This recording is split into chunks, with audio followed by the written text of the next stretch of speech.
शहरजाद ने कहा कि हे स्वामी, एक वृद्ध और धार्मिक प्रवृत्ति का मुसलमान मछुआरा मेहनत करके अपने स्त्री बच्चों का पेट पालता था।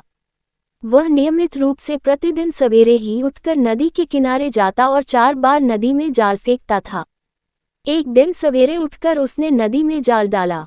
उसे निकालने लगा तो जाल बहुत भारी लगा। उसने समझा कि आज कोई बड़ी भारी मछली हाथ आई है, लेकिन मेहनत से जाल दबोचकर निकाला तो उसमें एक गधे की लाश फंसी थी। वह उसे देखकर जल भून गया। उसका जाल भी गधे के बोझ से जगह जगह फट गया था। उसने संभाल कर फिर नदी में फेंका। इस बार जो खींचा तो उसमें सिर्फ मिट्टी और कीचड़ भरा मिला। वह रोकर कहने लगा कि मेरा दुर्भाग्य तो देखो, 2 बार मैंने नदी में जाल डाला और मेरे हाथ कुछ नहीं आया। मैं तो इस पेशे के अलावा और कोई व्यवसाय जानता भी नहीं। मैं गुजर बसर के लिए क्या करूं? उसने जाल को धो धाकर फिर पानी में फेंका। इस बार भी उसके हाथ दुर्भाग्य ही लगा। जाल में कंकड़, पत्थर और फलों की गुठलियों के अतिरिक्त कुछ भी नहीं था। ये देखकर वह और भी रोने पीटने लगा।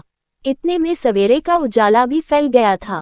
उसने भगवान का ध्यान धरा और विनय की, हे सर्वशक्तिमान दीनदयाल प्रभु, तुम जानते हो कि मैं हर रोज सिर्फ 4 बार नदी में जाल फेंकता हूँ। आज 3 बार फेंक चुका हूँ और कुछ हाथ नहीं आया और मेरी सारी मेहनत बेकार गई। अब 1 बार जाल फेंकना रह गया है। अब तू कृपा कर और नदी से मुझे कुछ दिलवा दे और मुझ पर इस प्रकार दया कर जैसी किसी समय हजरत मूसा पर की थी। ये कहकर उसने 4थी बार जाल फेंका और खींचा तो भारी लगा। उसने सोचा इस बार तो जरूर मछलियां फंसी होंगी। बड़ा जोर लगाकर उसे बाहर निकालकर देखा कि उसमें सिवाय एक पीतल की गागर के और कुछ नहीं है। गागर के भार से वह समझा कि उसमें कुछ बहुमूल्य वस्तुएं होंगी, क्योंकि उसका मुंह शीशे के ढक्कन से अच्छी तरह बंद था और ढक्कन पर कोई मुहर लगी थी। मछुआरे ने मन में कहा कि यह अंदर से खाली हुआ तो भी इसे बेचकर पैसे मिल जाएंगे, जिससे आज का काम किसी तरह चलेगा। उसने गागर को उलट पलट कर और हिला डुला कर देखा, लेकिन उसमें से कोई शब्द नहीं निकला। फिर वह कहीं से एक चाकू लाया और बहुत देर तक मेहनत करके उसका मुंह खोला। अब वह झांक कर गागर के अंदर देखने लगा, लेकिन उसे कुछ नहीं दिखाई दिया। उसी समय उसने देखा कि गागर से धुआं निकल रहा है। वह आश्चर्य से देखने लगा कि क्या होता है। गागर में से बहुत सा धुआं निकलकर नदी के ऊपर आकाश में फैल गया। कुछ ही देर में वह धुआं सिमटकर एक जगह आ गया और उसने एक भी भीषण दैत्य का आकार ले लिया। मछुआरा घबरा कर भागने को हुआ, लेकिन उसने सुना कि दैत्य हाथ उठाकर कह रहा है कि ए सुलेमान, मेरा अपराध क्षमा कीजिए, मैं कभी आपकी आज्ञा का उल्लंघन नहीं करूंगा। मछुआरा ये सुनकर अपना डर भूल गया और बोला, अरे भूत, तू क्या बक रहा है? सुलेमान को मरे 1800 वर्षों से अधिक हो गए हैं। तू कौन है? मुझे बता कि तू इस गागर में किस प्रकार बंद हो गया। दैत्य ने उसे घृणापूर्वक देखकर कहा, तू बड़ा बदतमीज है, मुझे भूत कहता है। मछुआरा बिगड़ कर बोला, और कौन है तू? तुझे भूत न कहूं तो गधा कहूं। दैत्य ने कहा, तेरे मरने में अब अधिक समय नहीं है। मैं तुझे शीघ्र ही मार डालूंगा। तू अपनी बकबक बंद कर और मुझसे बात ही करनी है तो जुबान संभाल करके कर। मछुआरा घबरा कर बोला, तू मेरी हत्या क्यों करना चाहता है? क्या तू इस बात को भूल गया कि मैंने ही तुझे गागर के बंधन से छुड़ाया है? दैत्य बोला, मुझे भली प्रकार ज्ञात है कि तूने ही गागर खोली है, लेकिन इस बात से तेरी जान नहीं बच सकती। हाँ, मैं तेरे साथ एक रियायत करूंगा। मैं तुझे ये निर्णय करने का अधिकार दूंगा कि मैं किस प्रकार तुझे मारूं। मछुआरे ने कहा, तेरे हृदय में जरा भी न्यायप्रियता नहीं है। मैंने तेरा क्या बिगाड़ा है कि तू मुझे मारना चाहता है? क्या मेरे इस एहसान का बदला तू इसी प्रकार देना चाहता है कि अकारण मुझे मार डाले? दैत्य बोला, अकारण नहीं मार रहा। मैं तुझे बताता हूँ कि तुझे मारने का क्या कारण है। तू ध्यान देकर सुन। मैं उन जिन्नों दैत्यों में से हूँ जो नास्तिक थे। अन्य दैत्य मानते थे कि हजरत सुलेमान ईश्वर के दूत पैगंबर हैं और उनकी आज्ञाओं का पालन करते थे। सिर्फ मैं और एक दूसरा दैत्य, जिसका नाम साक था, सुलेमान की आज्ञा से विमुख हुए। बादशाह सुलेमान ने क्रोध होकर अपने प्रमुख मंत्री आसिफ बिन वरहिया को आदेश दिया कि मुझे पकड़कर उसके सुलेमान के सामने पेश करे। मंत्री ने मुझे पकड़कर उसके सामने खड़ा कर दिया। सुलेमान ने मुझसे कहा कि तू मुसलमान होकर मुझे पैगंबर मान और मेरी आज्ञाओं का पालन कर। मैंने इससे इनकार कर दिया। सुलेमान ने इसकी मुझे ये सजा दी कि मुझे इस गागर में बंद किया और अभिमंत्रित करके शीशे का ढक्कन इसके मुंह पर जड़ दिया और उस पर अपनी मुहर लगा दी और एक दैत्य को आज्ञा दी कि गागर को नदी में डाल दे। अतः वह मुझे नदी में डाल गया। उस समय मैंने प्रण किया कि 100 वर्षों के अंदर जो आदमी मुझे निकालेगा उसे मैं इतना धन दे दूंगा कि वह आजीवन सुख से रहे और उसके मरणोपरांत भी बहुत सा धन उसके उत्तराधिकारियों के लिए रह जाए। इस अवधि में मुझे किसी ने न निकाला। फिर मैंने प्रतिज्ञा की कि अब 100 वर्ष के अंदर जो मुझे मुक्त करेगा उसे मैं सारे संसार के खजाने दिलवा दूंगा। फिर भी किसी ने मुझे न निकाला। फिर मैंने प्रतिज्ञा की कि 100 वर्षों की तीसरी अवधि में जो मुझे मुक्त करेगा उसे मैं बहुत बड़ा बादशाह बना दूंगा और हर रोज उसके पास जाकर उसकी 3 इच्छाएं पूरी करूंगा।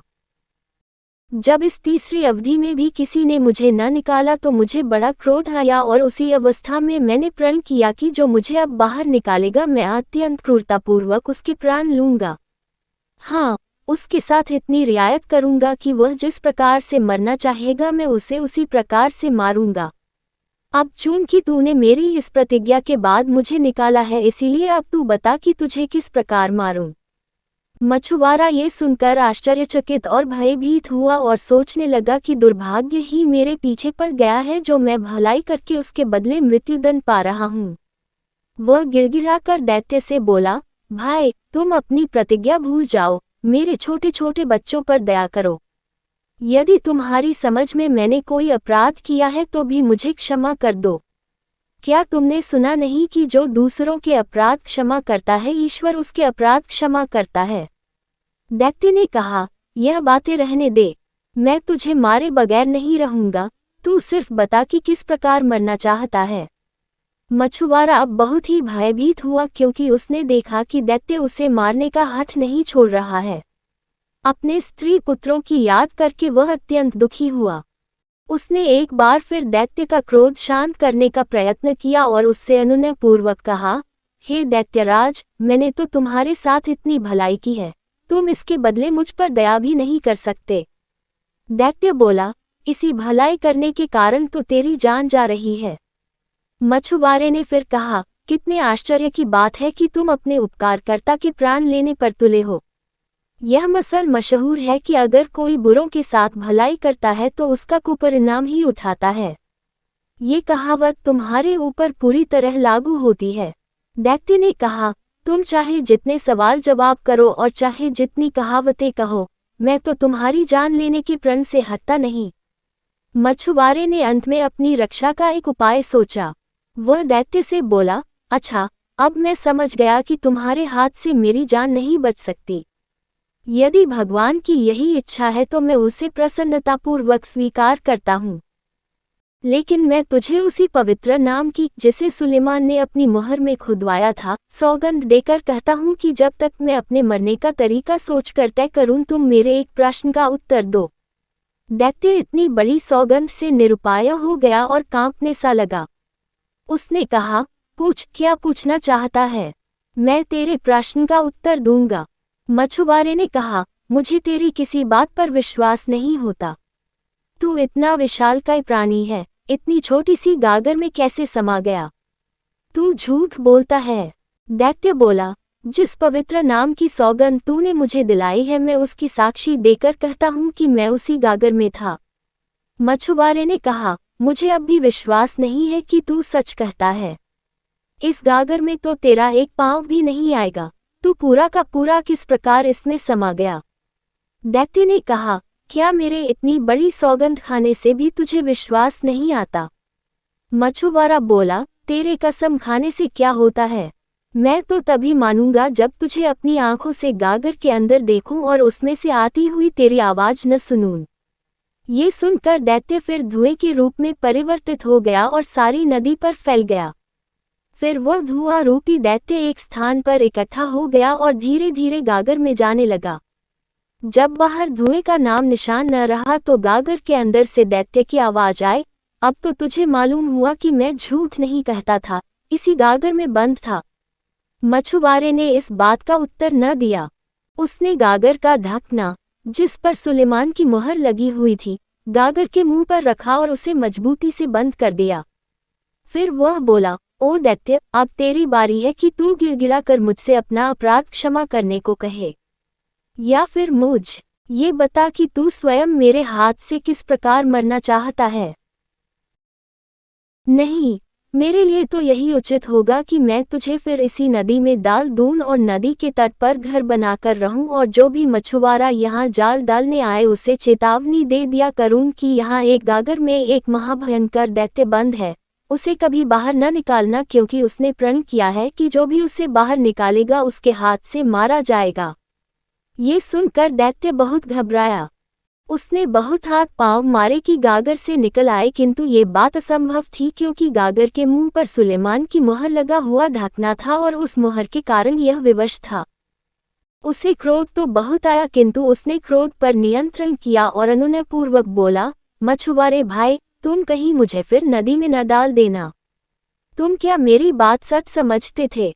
मैं तो केवल परिहासस्वरूप ही तुम्हें मारने की बात कर रहा था। खेद है कि तुमने मेरी बात को सच समझ लिया। अब मुझे निकाल लो।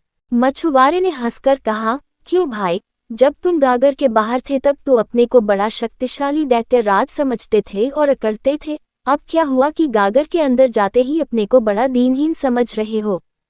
मैं तो अब तुम्हें नदी में जरूर डालूंगा और प्रलयकाल तक तुम इसी गागर में बंदी बने रहोगे। दैत्य ने कहा, भगवान के लिए मुझे नदी में वापस फेंकने का इरादा छोड़ दे। इस प्रकार दैत्य ने बड़ी दीनता से छुटकारे की भीख मांगी, बहुत अनुनय विनय की, लेकिन मछुआरा टस से मस न हुआ। फिर दैत्य बोला, यदि तुम मुझे इस बार छोड़ दो तो मैं तुम्हारे साथ बड़ा उपकार करूंगा। मछुआरा बोला, तू महाधूर्त है, मैं तेरी बात पर कैसे विश्वास करूं? अगर मैंने तुझे छोड़ दिया तो तू फिर मुझे मारने पर उद्यत हो जाएगा। तू इस उपकार का भी मुझे ऐसा ही कुफल देगा जैसा गरीक नामी बादशाह ने हकीम दूबा के साथ किया था। दैत्य ने ये पूछने पर कि यह कहानी क्या है, मछुआरे ने कहना शुरू किया।